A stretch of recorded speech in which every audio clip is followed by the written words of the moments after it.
friendly encounter with the master in the air, the unseen realm.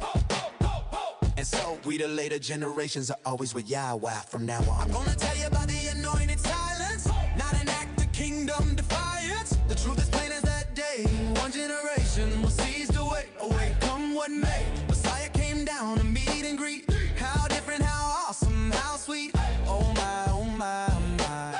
He did not lie. First came the sad total falling away. Then came that unseen snatching away. Once that day that took them all away. No more new records or documents were made. The sounds of silence reigned from 70 AD to 110 AD, proving that no one was left to proclaim, and that's not shady.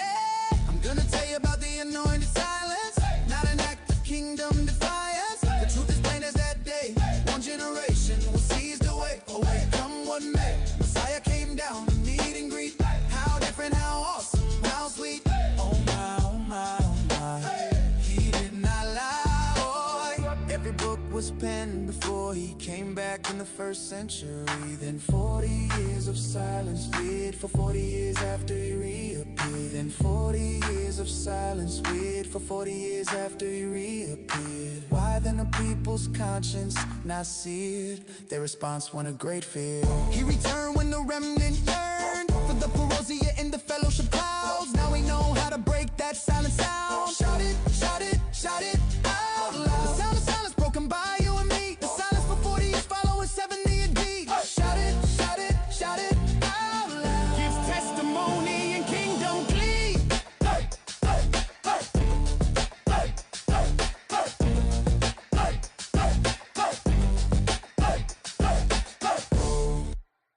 For the master himself descended from the Shemam with a shout, with the voice of the chief heavenly Malak, and with the Shafar, and with the Tekiah Gedolah Yahweh. And the dead and Messiah rose first. After that, those that were living and remaining were seized together with them into the clouds, and had a friendly encounter with the master in the air, the unseen realm. And so we the later generations are always with Yahweh from now on. I'm gonna tell you about the anointed silence, not an act of kingdom defiance. The truth is plain as that day.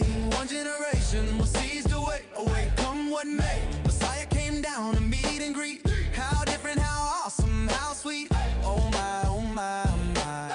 He did not lie. First came the sad total falling away. Then came that unseen snatching away. Once that day that took them all away. No more new records or documents were made. The sounds of silence reigned from 70 AD to 110 AD, proving that no one was left to proclaim, and that's not shady. I'm gonna tell you about the anointed silence, not an act of kingdom defiance. The truth is plain as that day. One generation will seize the way away, come what may. Messiah came down to meet and greet. How different, how awesome, how sweet. Oh my, oh my, oh my. He did not lie. Every book was penned before he came back in the first century. Then 40 years of silence weird for 40 years after he reappeared. Then 40 years of silence weird for 40 years after he reappeared. Why then the people's conscience not seared? Their response won a great fear. He returned when the remnant yearned for the parousia in the fellowship clouds. Now we know how to break that silent sound. Shout it, shout it, shout it out loud. The sound of silence broken by you and me. The silence for 40 years following 70 AD.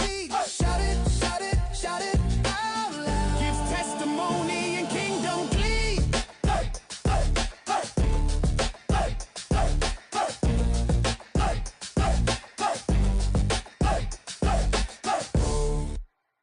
For the master himself descended from the Shemam with a shout, with the voice of the chief heavenly Malak, and with the Shafar, and with the Tekiah Gedolah Yahweh. And the dead and Messiah rose first. After that, those that were living and remaining were seized together with them into the clouds, and had a friendly encounter with the master in the air, the unseen realm. And so we the later generations are always with Yahweh from now on. I'm gonna tell you about the anointed silence, not an act of kingdom defiance. The truth is plain as that day. One generation will seize the way away, come what may. Messiah came down to meet and greet. How different, how awesome, how sweet. Oh my, oh my, oh my. He did not not lie. First came the sad total falling away. Then came that unseen snatching away. Once that day that took them all away. No more new records or documents were made. The sounds of silence reigned from 70 AD to 110 AD, proving that no one was left to proclaim, and that's not shady. I'm gonna tell you about the anointed silence, not an act of kingdom defiance. The truth is plain as that day. One generation will seize the way. Oh wait, come what may, Messiah came down to meet and greet. How different, how awesome, how sweet. Oh my, oh my, oh my. He did not lie. Boy, every book was penned before he came back in the first century. Then 40 years of silence wait for 40 years after he reappeared. Then 40 years of silence wait for 40 years after he reappeared. Why then the people's conscience not seared? Their response won a great fear. He returned when the remnant yearned for the parousia in the fellowship clouds. Now we know how to break that silent sound. Shout it, shout it, shout it out loud. The sound of silence broken by you and me. The silence for 40 years following 70 AD. Shout it, shout it, shout it out loud. Gives testimony and kingdom glee.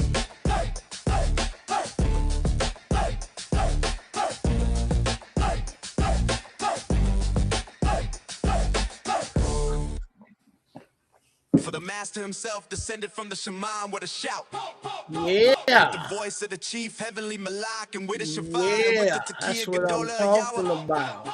And the dead and Messiah First rose first. After that, Thessalonians those that were 4. living and remaining were seized That's together with them right. into the clouds 15 and had a through friendly. 18. That's what I'm talking about. Shalom out there. I'm with everyone's favorite shlichim, yours truly, and Samuel Thompson, elder bishop and overseer of the entire Australian continent.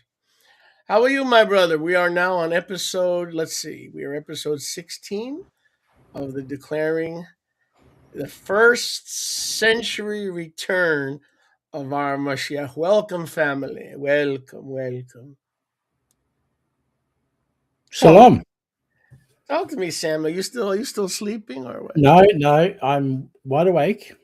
Wide Shabbat awake. shalom to you. It's Saturday Yeah, there, right? yeah. Shabbat shalom. On my second cup of coffee, so Yeah. I'm ready to go. Well, one thing we know for sure is if you're on your second cup of coffee, you're not a Mormon. Well, that's true. That's You're true. not a Mormon believer, right? No, I don't think I could. That's one of the reasons why I, well, probably the only reason I didn't become a Mormon. Yeah. Because you'd have to give up coffee and you'd also have to accept the angel Bologna, That's right. right? And we definitely don't want to accept any of the teachings of the Angel Bologna. No. So I think we did a pretty good job in our last time together. I think we did a pretty good job with Daniel. We covered it pretty extensively, right? Yeah. And today, what I'd like to do, I got to tell you something.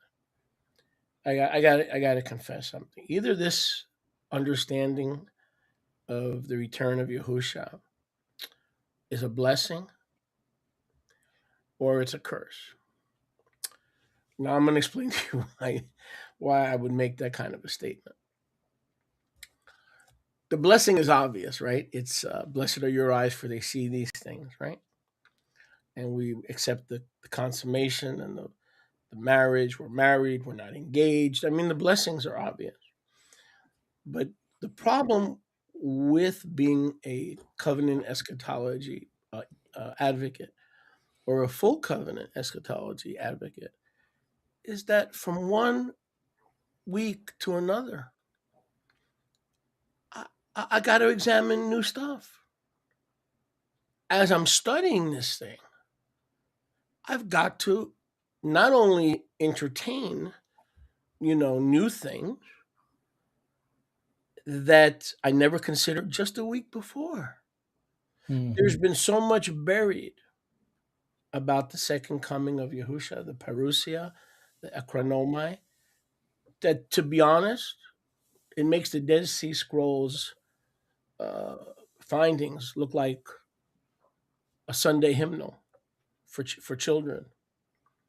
Because just from last Yom Shishi, Freitag, from last Freitag to today, I've had to look, study, meditate, re examine. I can share stuff with you today, and I don't mean this personally, that you've never heard of. Because I've never heard of it. Last Friday, I'd never heard of it, right? Mm. And much of our audience has never heard of it. And so I can't really do it today because A, I don't want to. B, I don't want to. C, I don't want to. D, I'm not prepared. E, I'm not prepared. And F, I want to save it for our biggest listening audience, which is usually Shabbat. We're on Shabbat, 1 p.m. Eastern time, just like Yahusha. Why do you keep Sabbath? Well, because Luke 4:16 says that Yahusha, as was his custom, kept the Shabbat. He certainly wasn't doing it to keep the Pharisees, to please the Pharisees. He was doing it to obey his Father. So it's better than playing religious roulette. Okay, that's one of those things that goes through the old heavens and the old earth and the new heavens and the new earth, and I firmly believe that. But I may share a couple of tidbits, but we really want to get into First Thessalonians 4 today. But kind of what I've been learning since last week goes right along with First Thessalonians 4.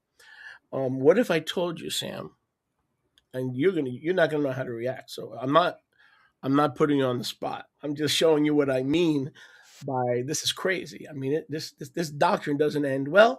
Audience relevancy, no, and like that's the end of the. No, this is some deep, buried truths, and I want to point out two things before, and then get your feedback before we go into First Thessalonians 4.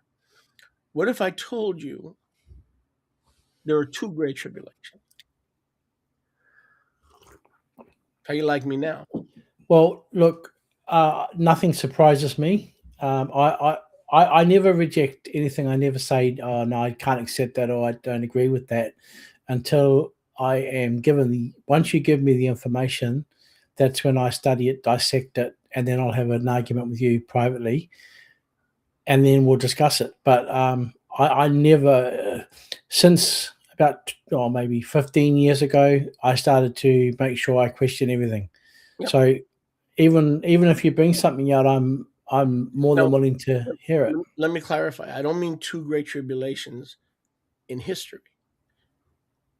Two parts of the great tribulation. There was only one. Let me clarify that. In other words, there was only one great tribulation at the time of the Roman Jewish War, right? I'm not talking about another one at the end of the world or some nonsense like that. I'm not talking about that. I'm saying that Matthew 24, Luke 21, Luke 17, Mark 13 is crystal clear. That, to give you an example, and we're going to get into First Thessalonians in a second. So you'll see that I'm not crazy. I just wanted to clarify that. We're not talking about another great tribulation because there's only one, right? Right. But there were two parts to it, because remember when Yahushua said, except those days be cut short, no flesh would survive? Well, we were not supposed to go through the wrath because he told us to flee, right? Right. So we're not appointed to wrath. First Thessalonians, we're not appointed to wrath, but to obtain deliverance. So we the elect, he says, except those days be shortened, no flesh would survive, right? But for the elect's sake, those days shall be shortened. Well, it can't just be the Roman Jewish War of the spring of 66 to 70, because that's the wrath of Yahuwah, and we were not called to go through the wrath. And those days didn't need to be cut short because we were already in hiding. The few remaining believers were already outside of Jerusalem. They had followed the master's instructions. There was another part of the thlipsis, the tribulation, where the wrath had not begun, you see, and that was the Neronic persecution. So just to give you an idea, the Neronic persecution was from 64 to 66. Right. And Yahuwah cut that persecution short with the coming of his wrath, which we call the Great Tribulation. And if not, none of the elect would survive. But for the elect's sake, he cut those days short. Not the days of the 42 months, but the days leading up to the Roman Jewish war. He cut those days short during the Neronic persecution to allow our forefathers to escape. So that's about as far as I'm willing to go today.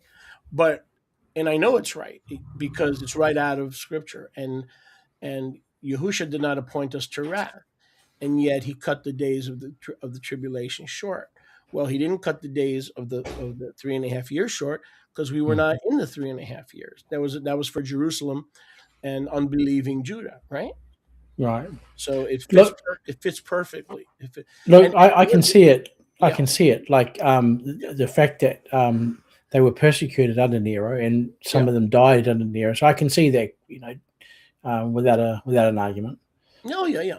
And the amazing thing is, and I heard brother say this, Ed Stevens, who's an excellent scholar. Don's an excellent proclaimer, and Don Preston regarding time, things like that. But regarding consummation, he has a lot of value. Ed has a lot of valuable things to share. And one of the things that he was sharing was that, check this out. See if this makes sense. I know it's going to make sense to you, but I'm talking to our listening family. So, and I hope this is one of your favorite podcasts, because by now, we're already in our 16th episode. And usually people are, they are behavioral addiction or regularity. And so I hope that we are part of your listening schedule on a regular basis, not only live, but on tape, even though it's not tape, but you know what I'm saying. So a futurist who believes that Messiah has not come back, they cannot point to history and say, well, not only Scripture says this, but history says this. You know why they can't point to history? Because they don't believe that the coming of Yahushua was in the past. We, on the other hand, can point to history, and we should. When we combine Josephus, Tacitus, Zippanus, I'm probably mispronouncing that wrong, we have 4 or 5 secular Greco-Roman and Jewish historians. And what I have found out is that Josephus tells you exactly when the resurrection was. Exactly. And the resurrection to be raised and to get married, to marry his bride. Well, guess what? Guess what Josephus says that happened? The angels, and let us remove hence and all the heavenly exit. Guess when that happened? It was Pentecost. It was Shavuot. And when we think of Shavuot, we think of what? We think of Israel marrying or engaging to Yahuwah. So it makes sense that the marriage supper of the Lamb, i.e. the resurrection that we're about to read in 1 Thessalonians, took place at Pentecost. And Josephus records it. My point is, history records the parousia. The futurists cannot rely on history because, as far as they're concerned, nothing happened except the fall of Jerusalem or partial fulfillment. So if history is on our side, and we understand that Josephus and Yisapon and Tacitus talk about voices coming out of Sheol and let us depart, angelic armies, chariots were heard in the sky on a nightly basis, right? Even a smiling face in the sky that was moving. So history is on our side. There is actually evidence of the result of the parousia. The futurist, he's not going to rely on history. And the point I'm making is, it's a shame that we who are fulfilled eschatology don't understand that history is on our side. That we can appeal to history. Yes, and we should. I agree. And this is a majority of the futurists that I've come across, or others that have come across, they wouldn't even know if they know Josephus. Most of them don't, because they. I'm trying to use a nice word, but even if they did, they've never read any of his articles, never read any of his book. Simple as Yep. that. And matter of fact, from what I remember, it's in chapter 6 of the Jewish Wars. You could look it up. Anybody can go online. I don't have it in front of me, but from what I recall, and you will see these events. And remember, Josephus was a priest, and Right. he had access to the other priests. So the people that were telling him these strange events started happening on Shavuot, Pentecost, in 66 AD, and continued through to 70 AD. Okay, you know where he was getting his information from? The temple priests. He was Right. because he was a warrior against Rome, and then he escaped into a cave, and they were hiding from the Romans. Everybody committed suicide rather than fall into the hands of the Romans, but Josephus decided not to do that and to surrender, and he became their slave. And he convinced them that he would betray the Jews, which he did. So they allowed him to return to Judea, and he had access to the priests and what they were hearing. They were disturbed because they were hearing these things. And so the Parousia is recorded. The shofar, the rustling, the people coming out of Hades, Revelation 20, verses 10 through 13. People were literally coming out of that, and that's what we're going to talk a little bit about today. Right. So let's go to First Thessalonians 4. But what I'm trying to say is I'm not trying to impress anyone. I'm saying that a lot of this that I didn't even understand as of last week. I mean, as recently as last week, I did not understand this. Right. So the problem with the second coming of Yahusha, it doesn't end as a factoid, right? It's a constant amazement and unfolding of information that was previously withheld. Well, I think we've just we haven't even got to the where we need to get to. We're just starting. I mean, if this is what it's like when we're just starting, imagine what the rest of the story is going to tell. It's just absolutely amazing. And I'm the same. Like every time I read something, I see, whether it be Don Preston, whether it be Monty Porter, whether it be Ed Stevens. I quite like Ed Stevens stuff. I've read a lot of his stuff, and I can absolutely agree 100%, no doubt about it. And this is the thing: we can agree with other preachers, other teachers, without agreeing. And what I mean by that is that we can agree with the articles that they write on the subject, but not dismiss them or write them off as heretics, like we get. And this is the thing: we are not about fame, popularity, or making money, because I don't have any money to worry about. We're here to simply restore truth, and like I admonish and I encourage you all, and I'm thankful for Moshe doing the study and the research that he does, because saves me time, one, but it also helps me to put to connect the dots. It's just absolutely amazing. So, as I said, what we bring out, test it though. Don't just accept it, but test it and enjoy it, embrace it, and thank Yahuwah for the fact that you've got people like us that are willing to put it out there, are willing to be criticized, ostracized, and everything else.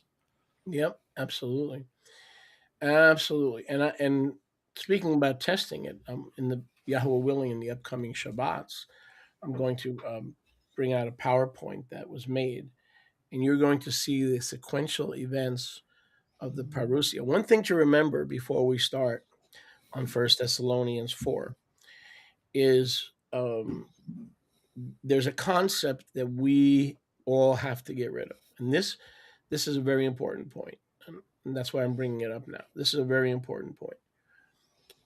I don't care who it is. I don't care if it's us. I don't care if it's people in our listening audience. It doesn't matter. One thing we have to get rid of, even as full covenant eschatology believers, this idea that the parousia, or the second advent, is a single event in a single day in a 24-hour period. That's what most of us think. Oh, he came back in 70 AD. And then we think of it subsequently we think of it, he came back on this day, a 24-hour day. He came back at a set point in time. But not only the linguistic concept, but the biblical concept of parousia is none of that. It is the presence of a king, long expected, and then a king who abides with his subjects. He stays with his subjects. He doesn't come in 24 hours and then at sunset he leaves. No, it's an abiding presence. You see what I'm saying? And that's very important, because if that's true, and it is, so 70 AD is a lot bigger than 70 AD. What are all the events that led up to 70 AD? Now, this is some of the stuff that I'm going to be sharing. You may already know some of those things. But to get to 70 AD, there had to be check, check, check, check.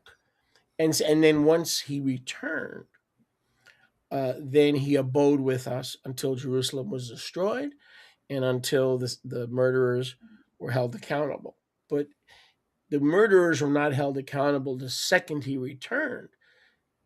In other words, 70 AD is a lot bigger than 70 AD is the easiest way that I can put it. Well, that's right. And I mean, like, before you go on, like with, I always say, I mean, people get, not suspicious, but they get aroused because we say AD 70, AD 70. And the reality is, you're right. This is not just one day in AD 70 that all this happened. We're talking about decades leading up. Obviously, the last 7 years of that, of the 60s into the 70s, was when it all was hot. But the point is that, people don't realize that many of the believers in Messiah were taken to Rome and they were fed to the dogs and the lions. And we can go on with all the stories that you don't hear about in the scriptures. But like I said, you're right, and I think that when we start to explain it to people, we need them to know that this is not just a one-day event, single event that happened in AD 70, and everything happened, the tribulation, Yahushua coming, the temple being built, everything happened in AD 70. No, the actual war itself, I think, was 3 years before Titus could take Jerusalem altogether. So it took them 3 years. What were they doing? Sitting around drinking coffee next to the campfire? No, they were fighting. People were dying. There were thousands, probably millions of people that were dying. And what Josephus records is only what he recorded. There's other probably millions that were slaughtered and killed, Romans and Jewish zealots and whoever else. It's amazing. So yeah, not just one day in 70 AD. 70 AD is the pivotal point where everything ended, if you want to call it that. And what I have found out is that the Great Tribulation, the 3.5 years, is actually mercy to the believers. It cut short the days of the persecution. In other words, there was persecution, but for the elect's sake, those days were cut short, right? So the coming of Yahushua was to cut short those days for the elect, right? That they may, the few, the remnant, the very few, that's another topic, right. The very few may escape the onset of the Roman-Jewish war. When I saw this, I mean, I about ordered a cheesecake. Wow. I just about ordered a cheesecake. So the actual Great Tribulation, the 3.5 years, the day of wrath, which was not meant for the believers, because 1 Thessalonians 5 says he is, and 3 here, he has not, I can get the exact verse, he has not appointed us to wrath, but to obtain deliverance through our Messiah. Okay? Yes. And so it never occurred to me that what he cut short was they'll bring you into synagogues, they will scourge you, they will hate you for my name's sake. All that is the Nero persecution. Yes. And yes. those are the days, which is part of the tribulation or the preamble. Right. The preamble. Those are the days he cut short. He didn't cut short the 3.5 years for the Jews. The 3.5 years were to destroy Jewry and Romanism. Yes. I mean, when I saw this, like I said, I just about ordered cheesecake. I couldn't believe I mean, it's amazing stuff, and it's been there in the history books, and that's the point. The futurist cannot point back to the Nero persecution or to the Roman Jewish War, which together is the time of thlipsis, and one is shortened, and then the other commences. But the parousia involved both parts of the tribulation. So I didn't say two tribulations. I said one tribulation. Part one was persecution. Those days were cut short, and then the wrath of Yahuwah upon the unrighteous. So Right. we'll talk more about that hopefully in coming weeks. But it's just fascinating. I don't care Yes. if it's 9 at night. I don't care if it's 4. That's fascinating. I mean, I just the beauty to behold those things, and that's the advantage we have as full covenant preterists. We can look back and say, you cannot match this. So instead of looking back at the historical evidence, Josephus, Ziphinus, Tacitus, Cassius Ddeius, the futurist has guesswork and date setting. Okay, so you're going to have to choose people who are in the middle, people who don't know what to believe, which I'm assuming is a good portion of the body of Yahusha. You're going to have to choose between scripture plus validated historical evidence, or scripture the way you perceive it with no historical evidence. So we have a big advantage on the futurists. You see what I'm saying? Yes. They don't have Yes. that advantage. They have nothing to look back on. Okay, Sam, so you want to start us in 15? 15. For this we say to you by the word of Yahuwah, that we who are alive and remaining until the coming presence of the Master shall not be resurrected before those who are already dead in the Amunah. Okay, go ahead and share your understanding. Yeah, well, look, I mean, it's pretty clear cut that those alive and remaining, firstly, Paul is addressing them and the fact that there are going to be some that aren't going to remain at that time. I mean, he himself probably knew that he was going to be cut off or killed before that day. Those that die, whether through physical age or whether through being martyred, etc., it wasn't going to prevent anything from happening. Those that were alive weren't going to prevent those that had died in the Master from basically getting up before them. Nothing's going to stop Yahuwah's order. Nothing's going to stop Yahuwah's plan, whether you're dead or whether you're alive. It still continues. Yep. So it says here, right, that those who will rise first are the dead in the Amunah, correct? Right. But I want to, and your thoughts. Look at verse 15. So the word of Yahuwah is saying, it's not Paul. It's a thus says Yahuwah. Yes, correct. Those who are alive and remain. Now that word remain should be interesting and it should be noted. The reason is because I think I alluded to this last week, but I'm going to allude to it again. Let's assume there were 1 million believers in Yahusha in 30 AD at the time of his resurrection, right? Let's assume there was 1 million believers.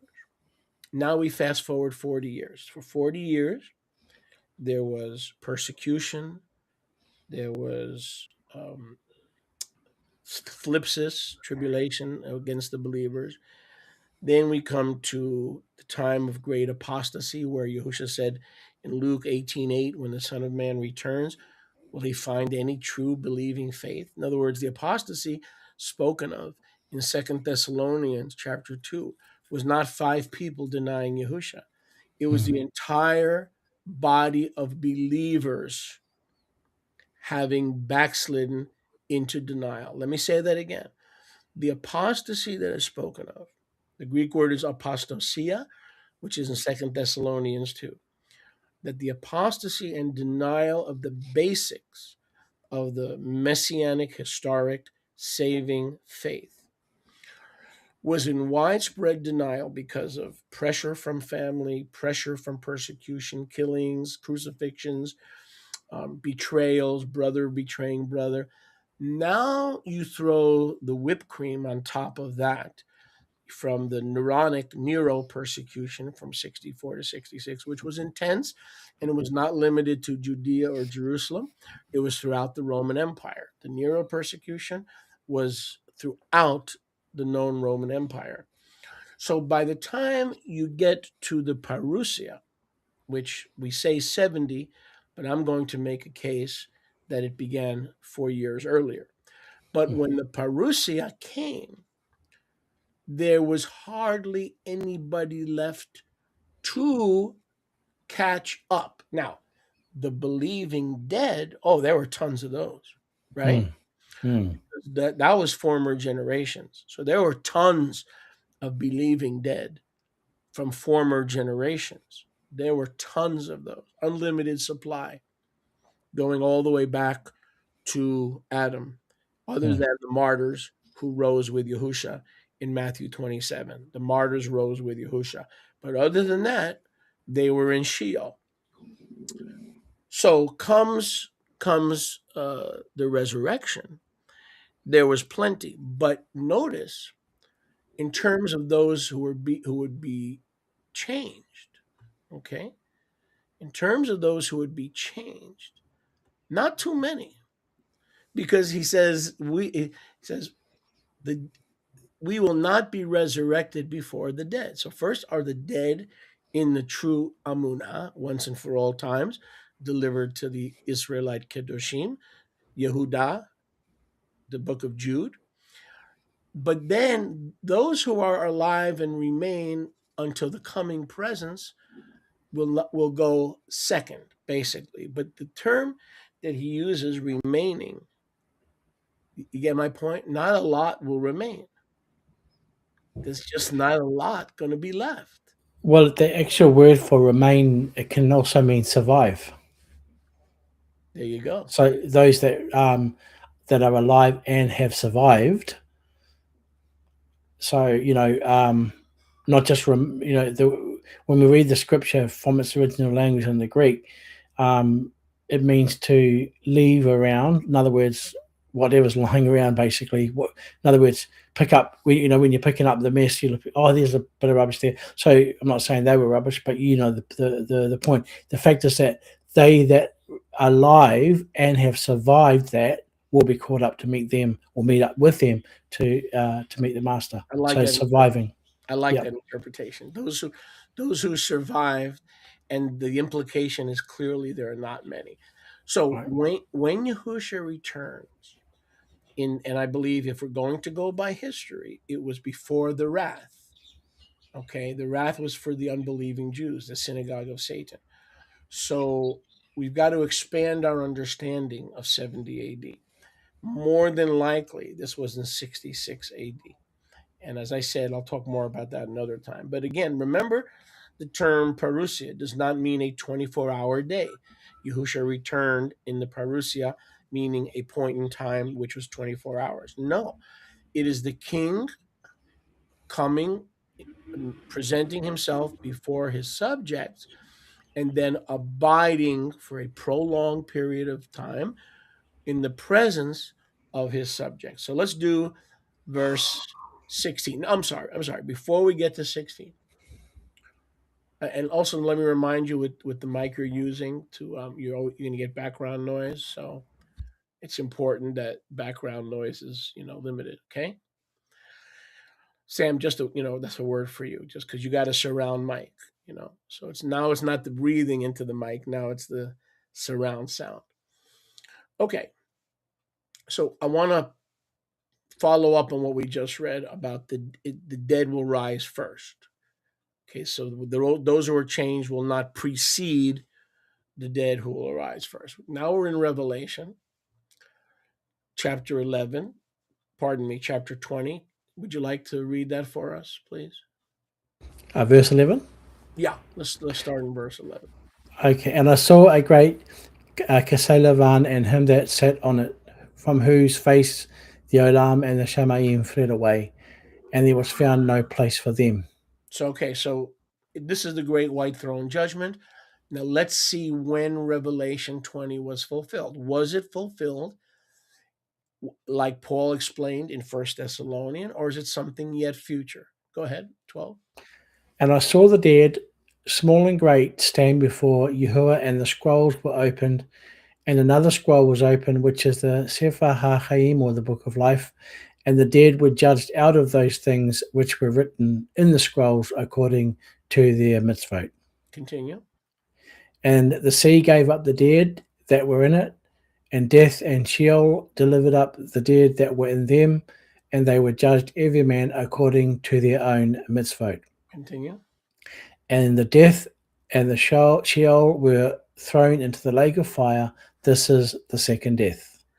So I'd like for you to focus, if we can focus in on verse 13, that Sheol, which is the grave, okay, or in Greek, Hades, there's a point in time when Hades gives up the dead. And that's what we're reading about in First Thessalonians 4. So can you expand or expound on when this happened? When it happened, good question. I mean, obviously, what we were taught in past times to where we are now, this whole situation is going to change the. You mean in biblical, like in the scriptural sense, or in? No, I mean because we know that all the scriptures have been fulfilled. Right, right. So if all the scriptures have been fulfilled, including Revelation 20, 21, and 22, well, if we say all the scriptures were fulfilled by the first century, or in or by, so the question would be for the listener, when was this fulfilled?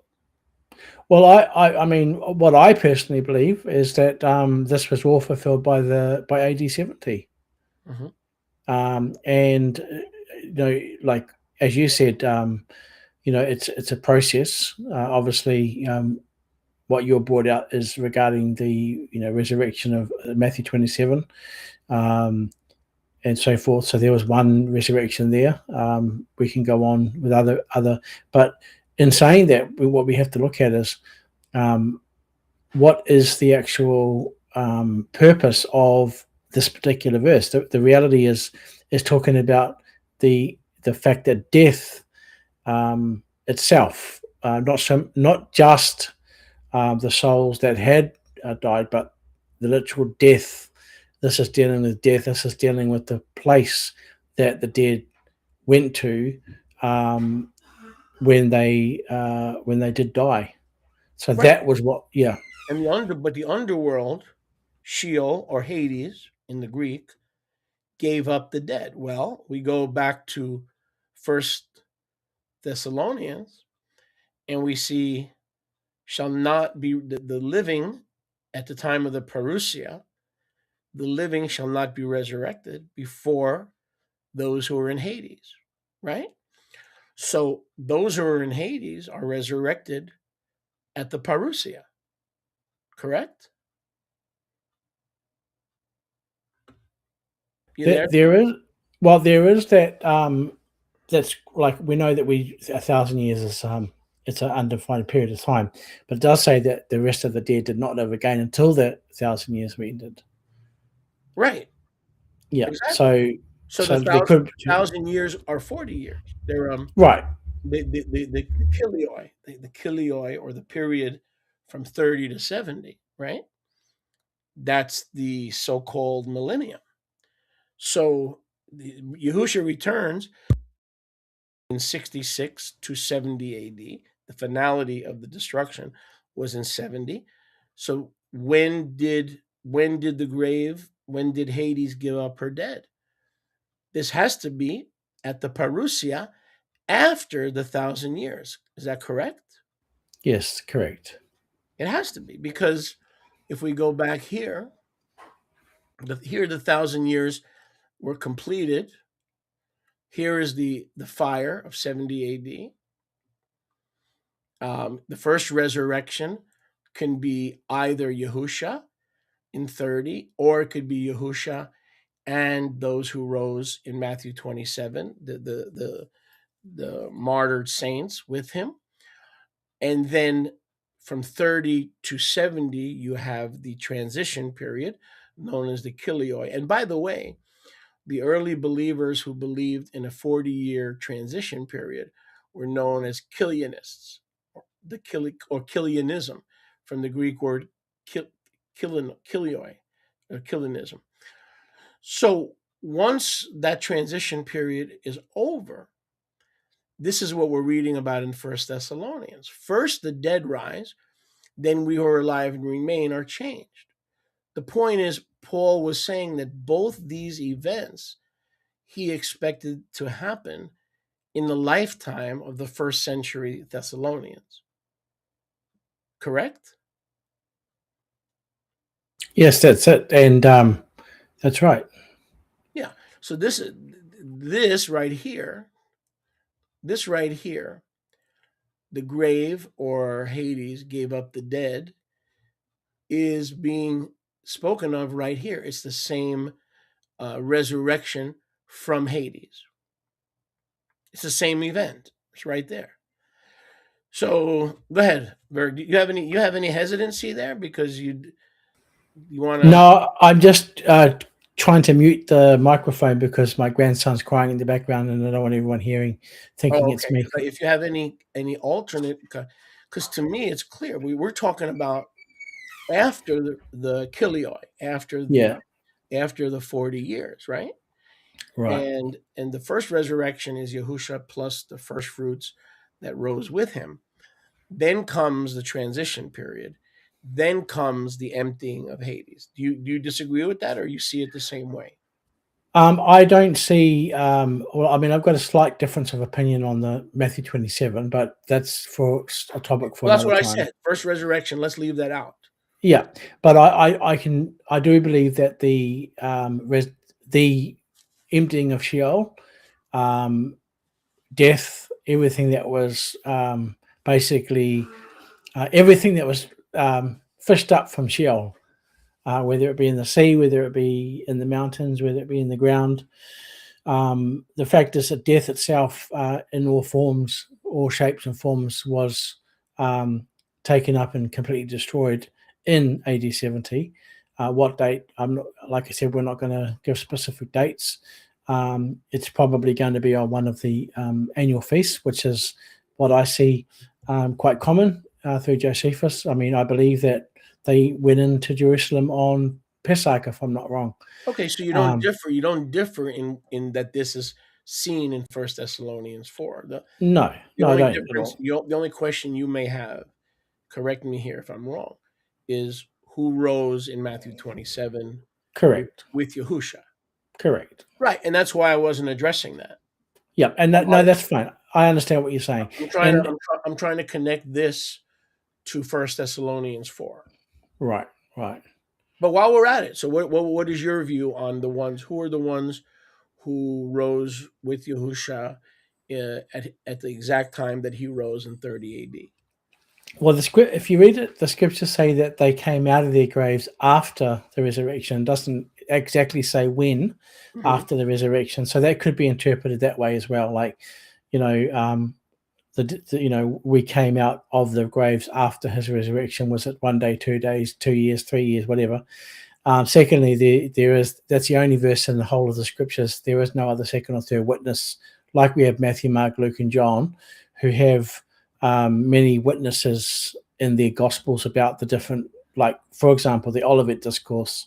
Matthew, Mark, and Luke all have their writings, and so does John in the book of Revelation, which is his account. So we need 2 or 3 witnesses. The second thing is that looking into the Greek, doesn't mean that the bodies were displaced. Were they thrown out of the graves at his resurrection? But then we read it says that happened after his resurrection. So again, that word "after," it's like saying, well, "Let's have dinner after." Right. I hear what you're saying. Yeah. And I'm not arguing with you because I want our listeners to hear a good discussion.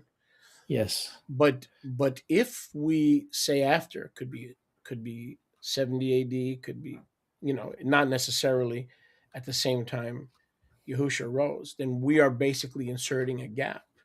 We're basically we're leaving the context of 30 AD when Yahusha rose, and then many of the saints who slept appeared in the city, right?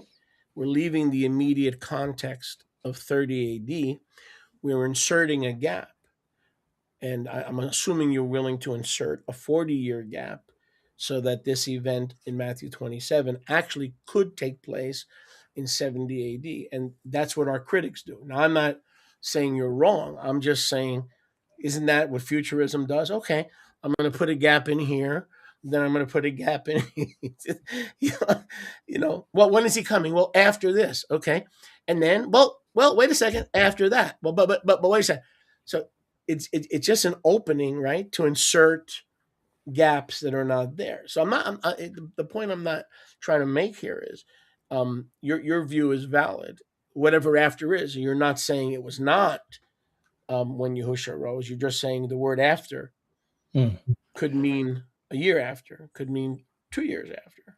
And look, I mean, That's valid. Yeah, and we have to look at also the fact that the resurrection, when we're referring to the resurrection, which is the one that you're and I believe we believe the same resurrection. There's not several. There is the one for all time. But we know that Yahusha was the first fruit of that resurrection. Correct. Now, interestingly enough, that if he's the first fruit, then there are fruits. So when they got resurrected, what I'm saying is I'm at a place right now where I'm not going to say for sure what I believe on that particular verse. I'm only going by what I've learned.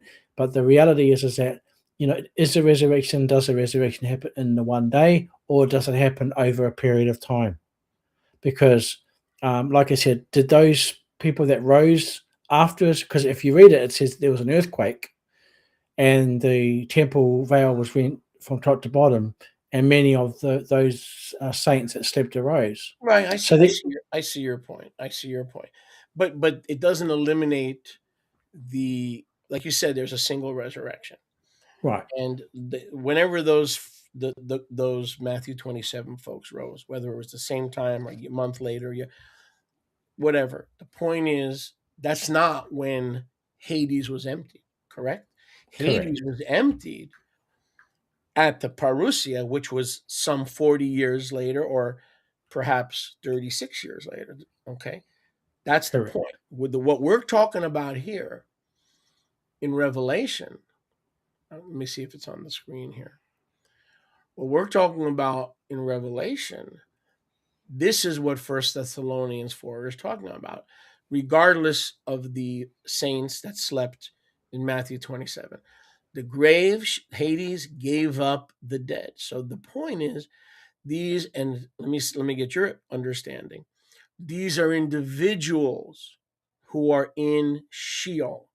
This is not going from Judaism on Monday, stay with me here, and then waking up on Tuesday and say, okay, resurrection has taken place. Now, you still have arthritis. You still have diabetes. You still have lockjaw syndrome.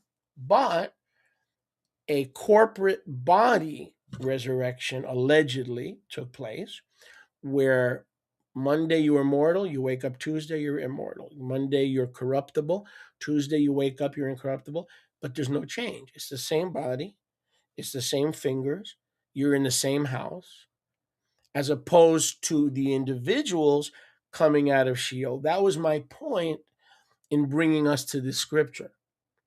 My point in bringing us to Revelation 20 was to see that each individual soul was called out of the grave at the parousia, the blessed return of Yahusha. Yeah, no, I can agree with that. And if you look at back at Revelation 20, if you can put it back up, if you see that firstly, it says that the sea and the dead that were in it, so firstly death and Sheol were delivered up, and the dead that were in them. So the entity or the vehicle by which death, the old, where the spirits of the just and the unjust went to when they died physically, that was a situation all by itself. The rest of them were then judged after that was taken care of. They were judged, every man according to their mitzvah. We both agree that's the great white throne judgment. And then it says, and death and Sheol were thrown into the lake of fire. This is the second death. So even death itself had a death. And whoever was not found written in the scroll of life or the book of life was thrown into the lake of fire. So we see not two events, it's the same event. Right. But what I'm saying is that the entity was destroyed first, but Yahuwah gives every man an opportunity, I guess, to plead his case. Right. Look, Sheol delivered up the dead to be judged. Yes. Daniel 12, 1 Thessalonians 4, etc., etc. The grave, Sheol, Hades, gave up the dead. And then there was no more need for Hades. Right. Because everyone, some to life, some to everlasting contempt and damnation. Correct. So once the parousia came, what we're trying to say, folks, if you're having a hard time following it, it's because you're either not listening or you've been taught wrong. What we're trying to say is that these verses that most of you all continue to push to the future, okay, even partial preterists who will accept everything fulfilled by 70 AD, except what? Revelation 20, except Revelation 21, and except Revelation 22. That is incorrect. What Sam and I are saying in one accord is that there was no more need for the grave because everyone was called out, some to everlasting life, whose names were written, some to everlasting death and contempt and condemnation. And because of that, whoever was not found written in the book of life was thrown into the lake of fire. And we don't want to get into what the lake of fire is. The point is, Sam and I are teaching you. We don't just believe. We're teaching you that all this happened. But 99% of you believe this is still future. And now we go back to 1 Thessalonians 4 and look at the wording here in verse 15. Sholiach Shaul expected for Yahusha to change his brethren that were in Thessalonica, those very few. We could even say 1,000. We could even say 800 because Yahuwah is very clear. By the time of the persecution, the general persecution from 30 to 66 AD, when the Jews were hunting, they were hunting believers to destroy them. Then came the whipped cream, an awful whipped cream, which was Nero. And from 64 to 66 AD, he hunted believers throughout the Roman Empire. And then, of course, many died naturally. And the ones who survived the first part of the tribulation escaped with their lives. They ran just like Yahusha told them to run. So the ones who ran and the ones who were left, as you said, like Sam pointed out before, those who survived, this literally could have been less than 1,000 people. Now, I'm not positing that in any way, shape, or form. It could have been 2,000. But you get my point?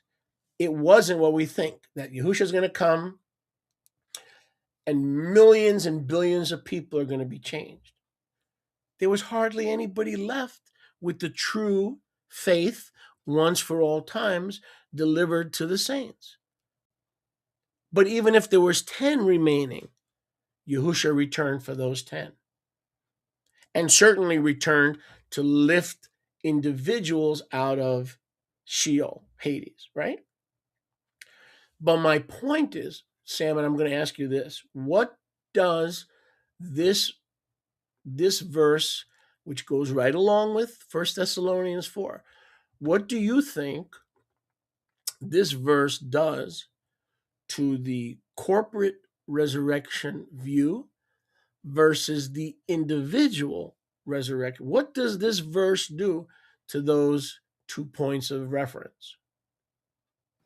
Well, it blows it out the water and makes it look wrong, doesn't it? Explain. Well, the reality is that we have nothing happens in singles. It all happens in one together. No, everything's together. Like Paul talks about the we part, we which are alive, those. He's always alluding to, those that rather than me or individual people, so to speak. Okay, but so you accept the corporate body view that says that the resurrection that on Monday, when Yahushua returned, they went from Old Covenant Judaism into New Covenant belief, and there was no visible change? Or are you saying the opposite? Well, I believe that they were, when they were physically changed, they would change into their spiritual immortal bodies, meaning that they would not be there on earth. They would have. In other words, they were changed, and then they were changed, and they were taken to an unseen realm. Correct. They weren't exactly right. So they were changed. They weren't. When we say the difference between what you were saying before, I'm not saying you were saying it like that, but Monday we were there, and then we woke up on Tuesday. No, the reality is that on Monday we were there, and then on Monday we were gone. Like no one could see us. We were this body, this material thing that you can see. It's just cannot be seen with the human eye because that's my point. My correct, point is, yes. But the corporate body, there's the individual body view, and then the corporate body view. Right. The corporate body view says that there was no visible, that when mortal became immortal, when corruption became incorrupt, they were left on earth in the seen realm, and none of the 5 senses were affected. There was no real change. They just went from the old covenant and Jewish strangulation to the freedom of the new covenant. So it was covenantal. The resurrection was covenantal for the whole body of Messiah, as opposed to individuals together. Yes, together, but individuals coming out of the grave. So just to clarify your position, your position is that it was individuals who were resurrected into an unseen realm. Correct. So there wasn't this, like I used to teach and believe, and I'm sure you did as well, that when the trumpet of the Lord shall sound, the rapture takes place, all the graves are going to shake and all the dirt's going to come out, the coffins are going to pop out.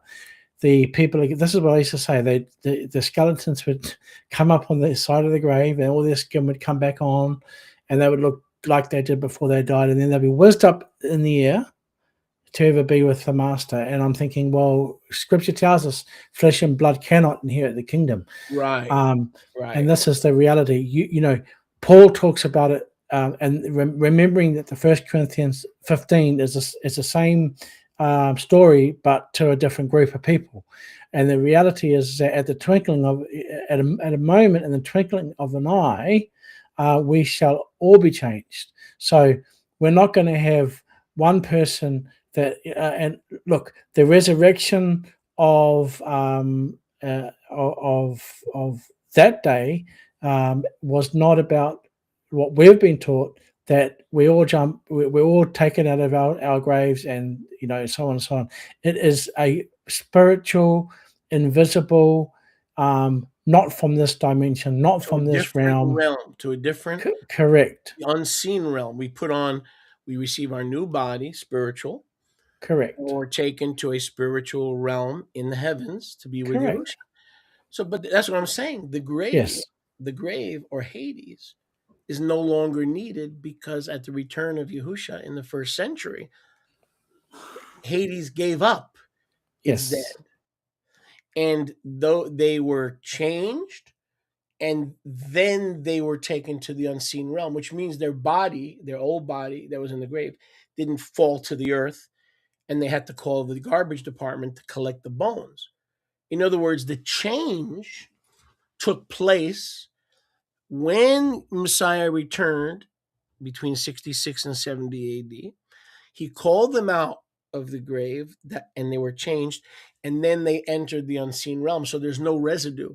You're not going to find the body, because they were not changed in the atmosphere. They were changed and then taken to the unseen realm. Right? Well, mortality, the scripture's clear. Mortality must put on immortality. Corruption must put on incorruption. If we, I mean, how is that going to happen? No unclean thing can enter into his presence. So the reality is that when they were changed, look, everything, and I think it was Ed Stevens' article I read about the unseen rapture. The reality is that many of what we, like, people say, oh, but there's no references of people, blah, blah, blah. Well, that's because they didn't have to be whizzed up through the air like you see in these ads and movies where you see them floating up through the air. It didn't work like that, brothers and sisters. Yahuwah is in a realm that we are not in yet. Yahuwah is in a realm that we cannot feel, we cannot see. Occasionally, he might allow us to have a glimpse. Occasionally, he might allow us to feel his presence. But it's just like Yahuwah's presence that we feel here is just like a tap on the shoulder.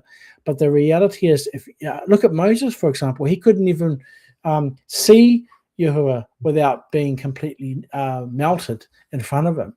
So, he had to change. And even when we die, physically, we go into the ground. That's it. We're not going to have to worry about being, our body's not going to be coming up out of the grave like we were taught.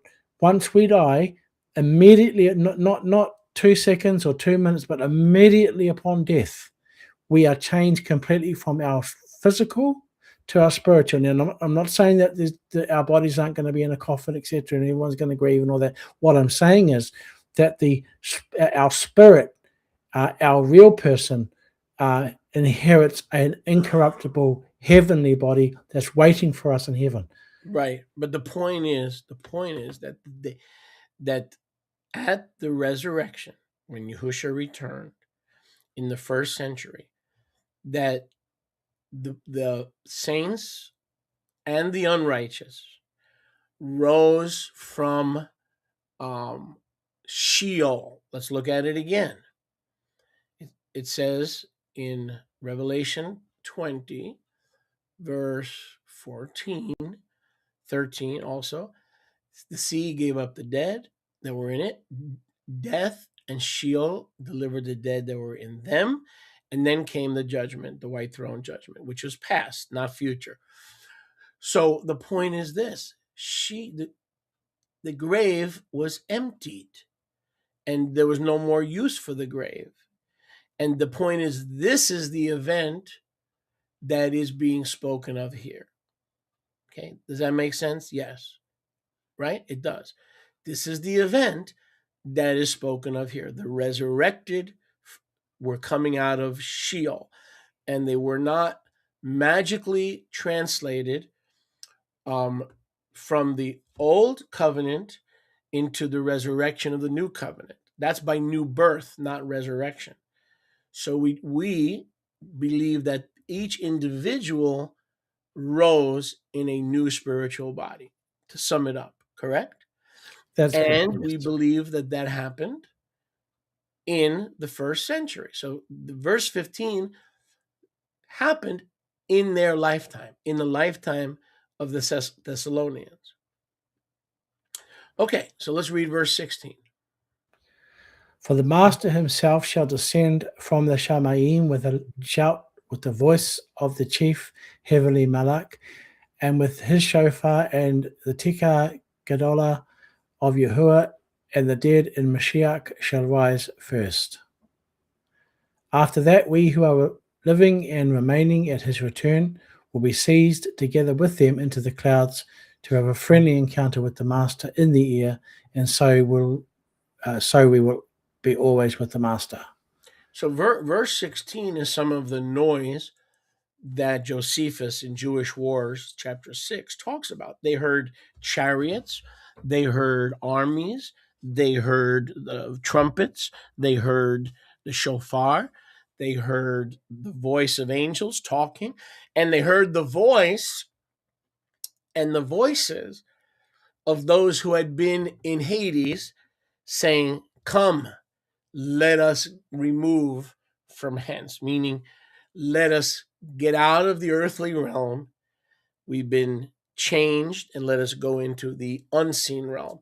So verse 16 is documented, this noise, this angelic noise over Jerusalem, starting in 66 and continuing, and I believe especially around Shavuot, Pentecost, was heard, and it was heard, and it was recorded. This is all resurrection music right here. I like to summarize it as resurrection music.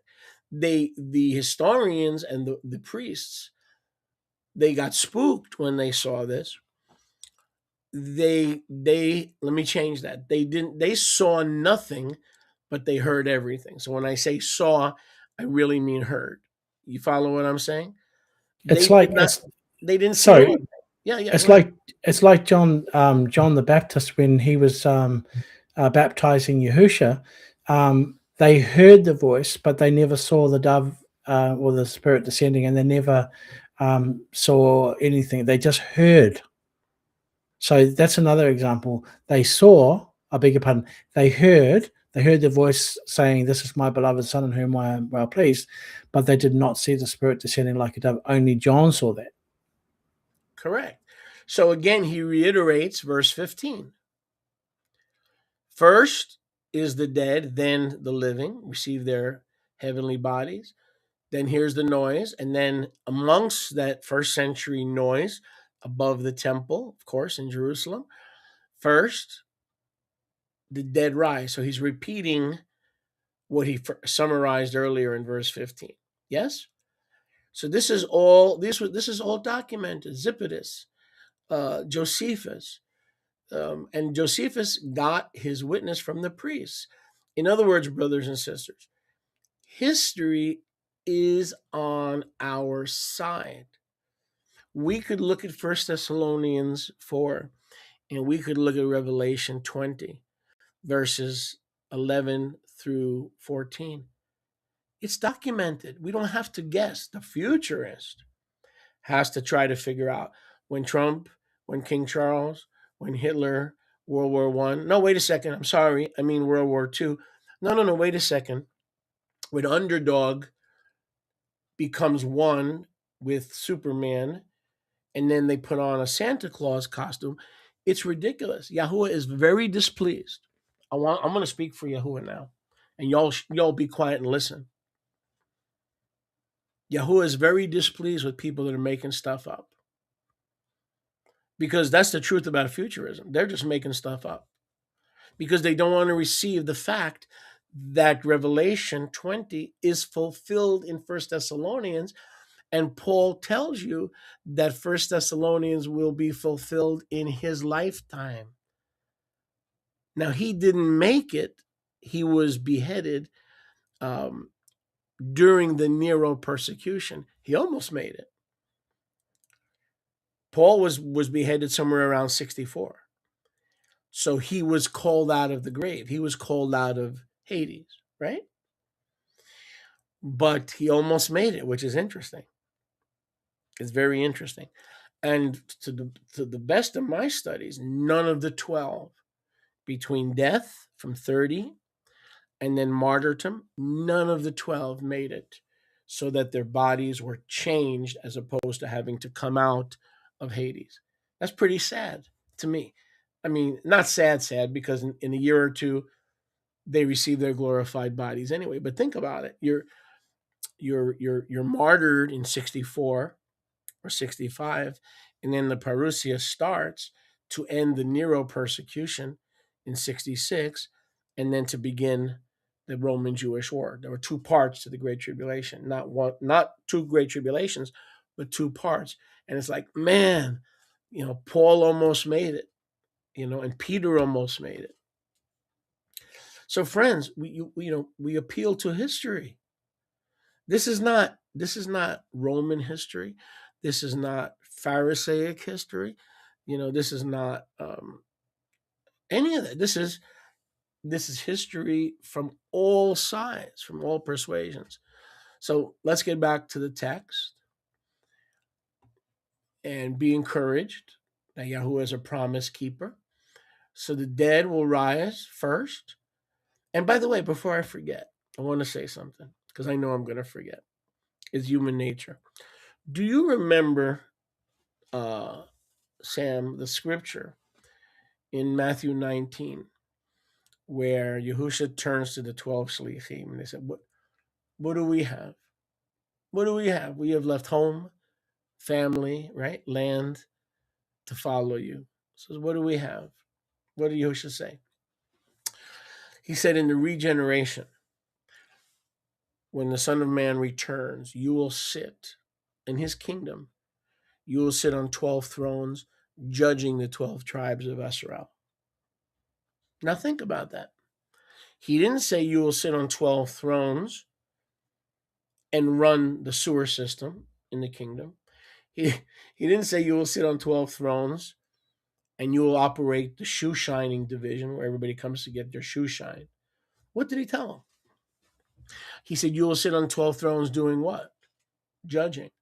So at the parousia, when these 12 came out of Hades, they took their throne and were the 12-member jury of the great white throne judgment. Did you ever hear of a 12-member jury?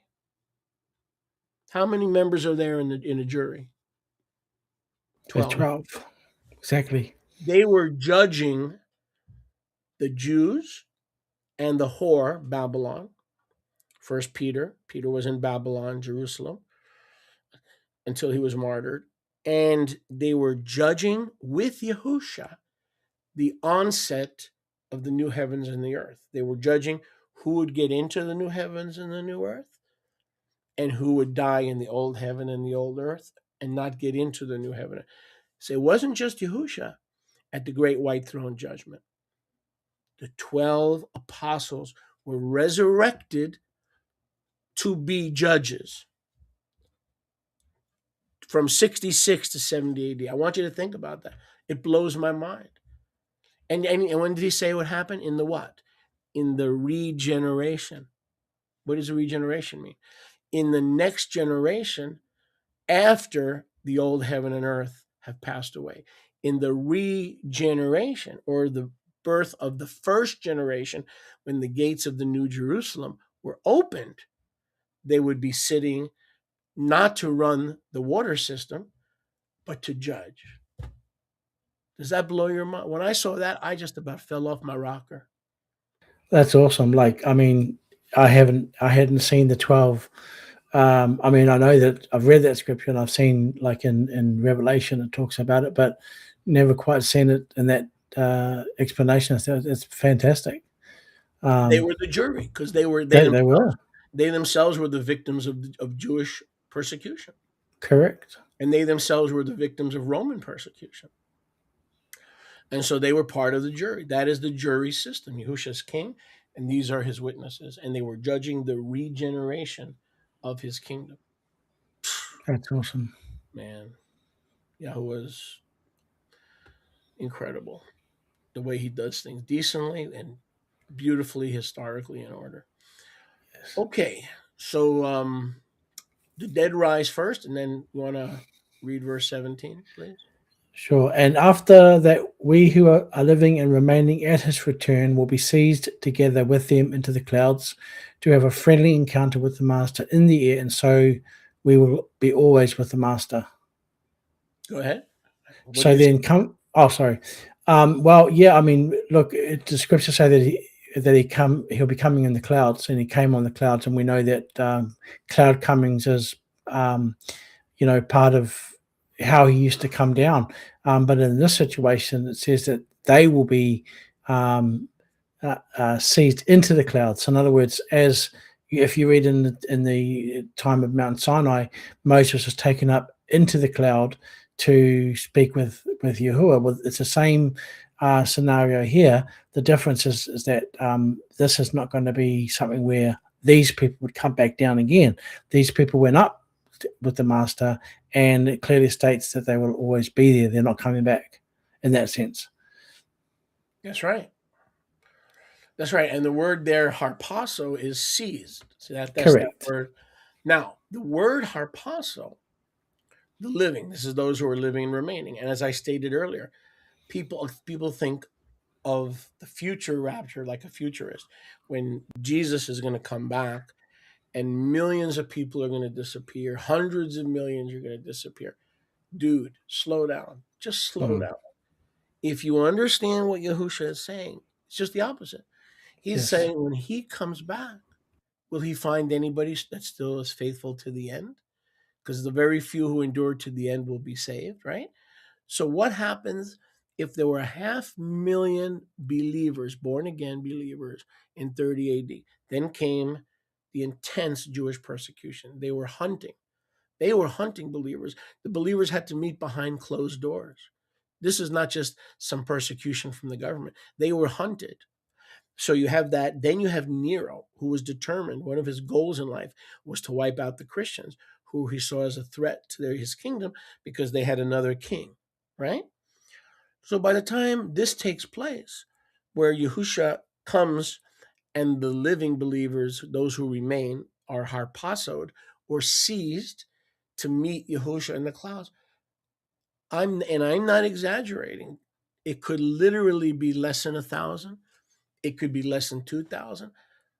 But I'll guarantee you what, there are more people that live in your city than were changed when Yahushua returned, because there weren't many left. The word of Yahuwah is clear. And I think we have to get that picture and that understanding to really appreciate that Yahushua went out of his way just to change or to seize a couple of thousand people. It gives you a different perspective on things, doesn't it, Sam? And that's the thing that people think, like you were saying before, about millions and millions of people being raptured, and cars going off the motorway, and planes clothes and seats and all that rubbish, and that's a reality of it. I mean, the wording that Paul uses, we which are alive and remain, in other words, basically whatever's left. You know what I mean? Whatever's left, and whatever survives. Yeah, exactly. Yeah, and then the word harpazo does not mean caught up. See, now you'll notice in the rstne.com, we've changed this to caught up, and the reason is this: Sam and I were harpazoed into this work. So what Yahuwah did, he took my heart and he took Sam's heart and he knitted us, he seized us together so we could team up to do this podcast. So we were harpazoed sideways, right? We were harpazoed horizontally, right? Well, maybe that's why. Remember a few episodes back when somehow I went to the side? Yeah. So that's the... Exactly. So harpazoed, or in Philip, for instance, in Acts chapter 8. Right. Philip was caught from point A to point B. Yes? On earth. There was no going up to heaven. So that was seized. When we're born again in John chapter 3:16, we must be born again and believe in the Son. We are seized for him. Our hearts were seized. Does that mean our hearts went up? No. It means It was literally captured, right? Captured and seized. So that's why I correctly changed caught up to seized. So the dead will rise first, Revelation 20. Hell will, the grave, Hades will give up the dead. Then we who are alive and remain will be seized together with those coming out of Hades. No more need for Hades.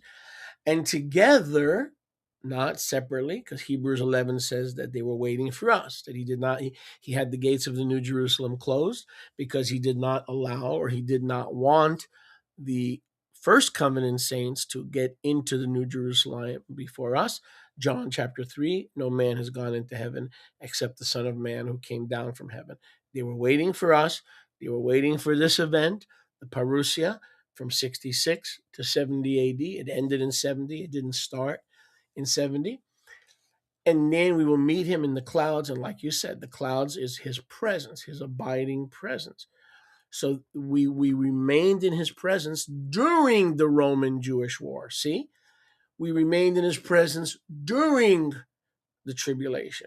You see, so it's a beautiful, beautiful thing. We think of, oh, the believers were hiding during the Great Tribulation.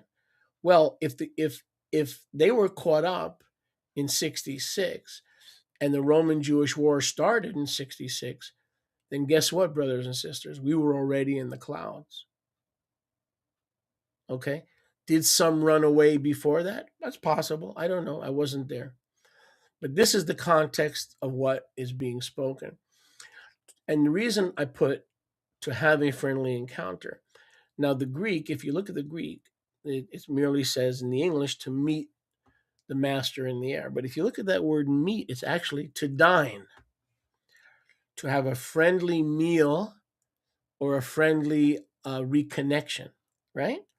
Because we're his friends. Yahushua said in John, I call you my friends, because a slave does not know what his master is doing. Therefore, I call you friends. So it's the seizing of the righteous to his bosom in the clouds, in the glory. And we have a friendly, we're no longer enemies.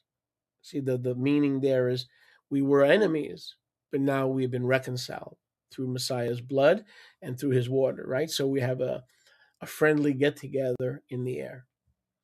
So that's where we get that language from in the rstne.com. And so we will always be with the master. So all that means, what that means is we are going to be permanently surrounded by his presence, surrounded by his personage, surrounded by his love and his embrace. In other words, we're never going to feel separated. We're never going to feel apart. We're never going to have, like now, we have good days, bad days. Like Monday, we feel close to the master. Tuesday, we feel distant. Wednesday, we're tired. Thursday, we're disappointed. No, all those peaks and valleys are going to come to an end. We're going to be continually with the master. What that means is the stability of eternal bliss sets in. That's the ultimate goal of the new covenant, is the permanence of eternal bliss. Any thoughts on that? Well, that's right. And the fact that the new covenant is everlasting, it has no end. At the moment, we are, in the new covenant by being born again, but we haven't had our change yet spiritually into our spiritual body, and that time is coming when we will have our new heavenly body at death, physical death, and as you say, we won't have to worry about waking up with a sore hip, waking up with a sore head, needing to have a coffee. I mean, I'm hoping that there's going to be coffee out there. I hope so. But this is talking about that generation. In other words, yes, what we're reading about happened historically. It's not just, as you said, correct. It's not just about us. If this had not taken place when Yahuwah said it took place in the first century, then everything you just said would escape us. The reason we know that we are going to have eternal bodies and be with Yahushua upon our death is because all this was fulfilled. If all this is yet futuristic, that we die and we do not have any guarantee, because the gates of the New Jerusalem are closed. In other words, they slept in Hades until Messiah came and he rose and he returned. So it was his return that opened up the New Jerusalem. The New Jerusalem was closed until he was married. He consummated the marriage between 66 and 70, not in 30. That's when he was betrothed, right? So this happened so that what you just described, which is to be absent from the body and confident that we're going to be in the New Jerusalem, is a result of 1 Thessalonians 4, Revelation 20, Daniel 12, all being historically valid events. Right? They've been verified by history. Certainly not by believers. Josephus was not a believer.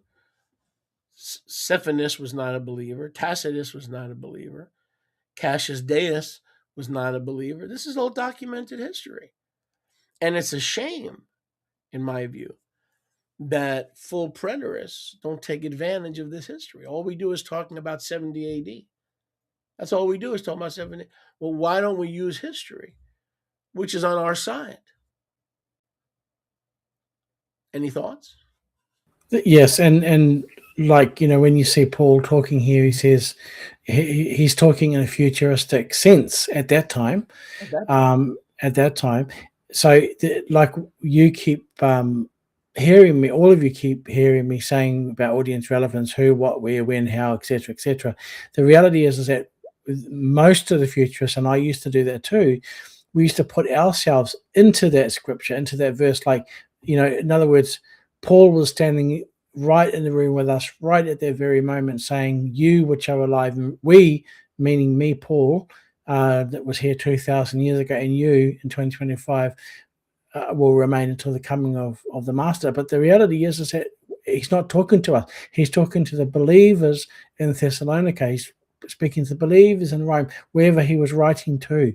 So what we do have, and I'm sure that all the futurists would agree that, having the scriptures, for example, gives us what happened and what was said, and that's no doubt about it. But we also need to go and look at the history books as well.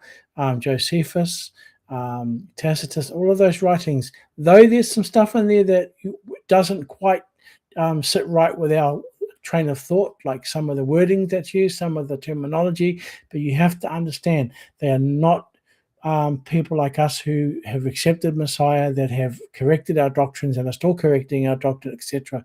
They are men that are completely ignorant in that sense to what we know and what the apostles knew. So they were writing it from their perspective, and they used terminology that they were accustomed to. Just like if you were to come to Australia or New Zealand and meet with the indigenous people, they would refer to Yahuwah as something that you would think, oh, that's weird, that's crazy. But you got to understand that's how they're describing Yahuwah. But the way they see Yahuwah is not how we see him, if that makes sense. Yeah, absolutely. So the today Hades is no longer necessary, right? Sheol, because the righteous have gone on to be with Yahusha. The unrighteous have experienced separation from Yahuwah. So when people die, there's a grave, but their fate is already sealed. So let's close with the last verse here because we're almost out of time. It went pretty quick as usual. Baruch Hashem Yahuwah, praise Yahuwah. So, you want to read verse 18, Brother Sam? So then comfort one another with these words. And boy, do they bring comfort. Exactly. I mean, you can't get any clearer than that. I mean, they were in the thick of it. They were experiencing it. They were going to experience it.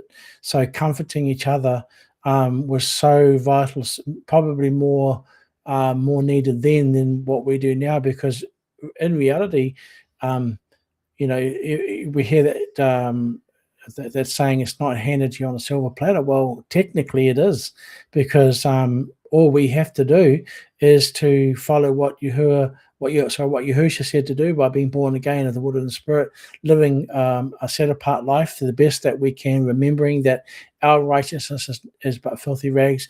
It's only His righteousness that we have anything hope of anything. Absolutely. So we can be confident that all this took place in the first century, and that they experienced these things, and we can rejoice that there's no contradiction between Scripture and history. In other words, history is on our side. Anyway, Sam, we are running out of time.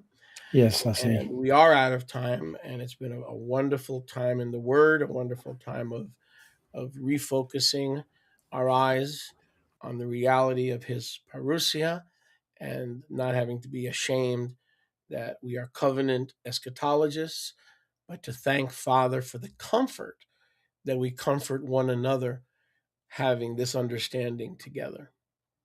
Amen? Amen.